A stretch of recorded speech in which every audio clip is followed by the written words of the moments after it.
যেমন Dhaka medical report পাঠাবো, এই আমরা মেডিকেল যেতে পারতেছি না। আমি এখন বাসায় যাব, আমার বাচ্চা স্কুল থেকে ড্রপ করব, পসিবল না। কিছু একটা হলে আমাদের আন্দোলনে আসি, এটা জনগণের ভোগান্তি, সাধারণ মানুষের ভোগান্তি হচ্ছে। একটা রুগী নিয়ে যাইতেছে এখন হসপিটালে, এখন যদি আমরা গিয়ে টাইম মতো ঠিক মতো না বসতে পারি, তারপর রুগীর অবস্থা কি হবে?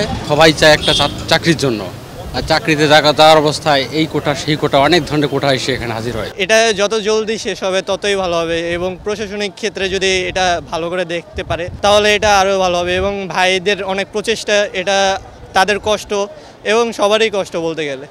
এরা যদি জলদি প্রশাসনিক পদক্ষেপ নেয় তাহলে এটা আমাদের জন্য, সাধারণ নাগরিকদের জন্য ভালো হবে এবং ভাইদের জন্য ভালো হবে। মতো থাকতে পারে, কিন্তু তাই বলে রাস্তাঘাট এভাবে বন্ধ করে না। আন্দোলন করার বিভিন্ন মাঠ আছে, বিভিন্ন প্রশাসনের জায়গা আছে, ওদের আন্দোলন শান্তিপূর্ণভাবে হওয়া উচিত। এইভাবে মানুষকে আটকায় লোকজন এইভাবে কষ্ট দেওয়া উচিত না, আমার মনে হয় এটাই।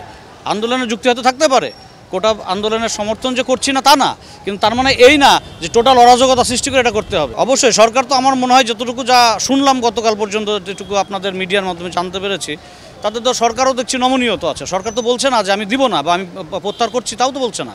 আদালতের উপর এখন ছেড়ে দিছে, কারণ আদালতের সিদ্ধান্ত পর্যন্ত তো অপেক্ষা করা উচিত ছিল তাদের। তারপরে না আসেন এটা ওরা করতে পারতো আন্দোলনে তো অনেক রকমের পথ আছে। এইভাবে মানুষকে কষ্ট দেওয়ার তো কিছু নাই, এটাই হচ্ছে মূল বিষয়, আর কিছু না।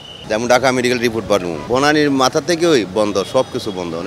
হাইটা হাইটা যাইতেছি, এক মোটরসাইকেল নিলাম, এনে ঠিক আছে, সে 50টা নিয়ে গেলো, এই আমরা মেডিকেল যেতে পারতেছি না। এইটা আমার সমস্যা, আমার রুগী খুব সমস্যা স্যার। ইমার্জেন্সি কাজ, যেহেতু এটা গার্মেন্টস রিলেটেড ব্যবসা, তো যেতে পারছি না, আটকাই গেছে এখানে এসে। হ্যাঁ, আমরা তো চাই সমাধান, যে মানুষ যার যার গন্তব্যস্থলে যা কাজ করুক, এটা আমরা চাই।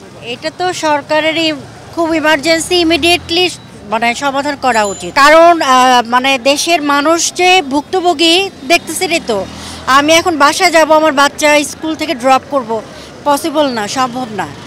আমার সময় হয়ে যাবে, আমি হয়তো আজকে নিতে পারবো না। পাশে আমার বোনের বাসা, ওইখানে বোনকে বলবো বাচ্চাকে নিয়ে তার বাসায় রাখ, কারণ এটা সাধারণ জনগণের। আর জানি না আমি ছাত্রদের সাথে কি হয়েছে, তো যা সরকারের দুই দিকেই পক্ষ দেওয়া, নজর দেওয়া উচিত। আমাদের দিকেও সাধারণ জনগণের, ছাত্রদের, সবার দিকেই খেয়াল রাখা উচিত, এটাই আমি বলবো। এটা অবশ্যই একটা সমাধানে আসা দরকার আমি মনে করি। কারণ কোটা আন্দোলন এটা আগেও একবার হয়েছে কোটার পক্ষে, এখন এটার বিপক্ষে, দুইটার একটা সমাধানে আসা দরকার। এটা ভোগান্তি ভাই, যে কোনো জিনিসের কিছু একটা হলে আমাদের আন্দোলনে আসি, এটা জনগণের ভোগান্তি, সাধারণ মানুষের ভোগান্তি হচ্ছে।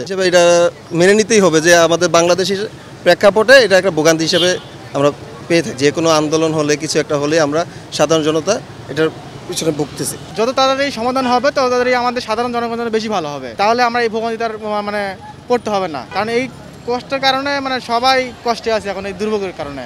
যেটাই হোক, সমাধান আমরা চাই। গাজীপুর থেকে পিজি হাসপাতাল যাইবো, হ্যাঁ সমাধান হইলে তো ভালো হয়, আমরা যাইতে আসতে পারবো। একটা রুগী নিয়ে যাইতেছে এখন হসপিটালে, এখন যদি আমরা গিয়ে টাইম মতো ঠিক মতো না বসতে পারি, তারপর রুগীর অবস্থা কি হবে? দেশের জনগণের সমান অধিকার থাকাটা উচিত। হ্যাঁ, আমি মনে করি এটা দেশের জনগণের সমান অধিকার থাকে, দেশ সুন্দর চলবে এবং দেশ এগিয়ে নিয়ে যাওয়ার জন্য সহায়ক হবে। এটা আমি আন্দোলনের মধ্যে সমর্থক একজন। হ্যাঁ, জনবন্ধু কমে যাবে। আমরা চাই রাষ্ট্রপক্ষ থেকে সর্বোচ্চ পর্যায়ে থেকে এটা সুন্দর সমাধান দিয়ে দেয়। আমরা এটা শান্তিপূর্ণ একটা সমাধান চাই, যাতে সবাই এটা সমান অধিকার নিয়ে বাঁচতে পারে। ভোগান্তিটা আসলে ছাত্রদের ন্যায্য দাবি, এটা দিয়ে দিলে আমাদের ভোগান্তিটাও কমে, তাদেরও একটা ভালো হবে। এই কোটা নিয়ে যে আন্দোলন শুরু হয়েছে, আমার দৃষ্টিকোণে মনে হয় যে কোটা আন্দোলনটা সমাধান করা উচিত। কারণ অনেক স্টুডেন্ট, অনেক ছাত্র দীর্ঘকালীন পড়ালেখা করার পরে সবাই চায় একটা চাকরির জন্য, আর চাকরিতে যাওয়ার অবস্থায় এই কোটা সেই কোটা অনেক ধরনের কোটা এসে এখানে হাজির হয়। এই কোটা আন্দোলনটা সমাধান করলে পরে সবাই স্বস্তি পায়, সাধারণ জনগণের স্বস্তি পায়।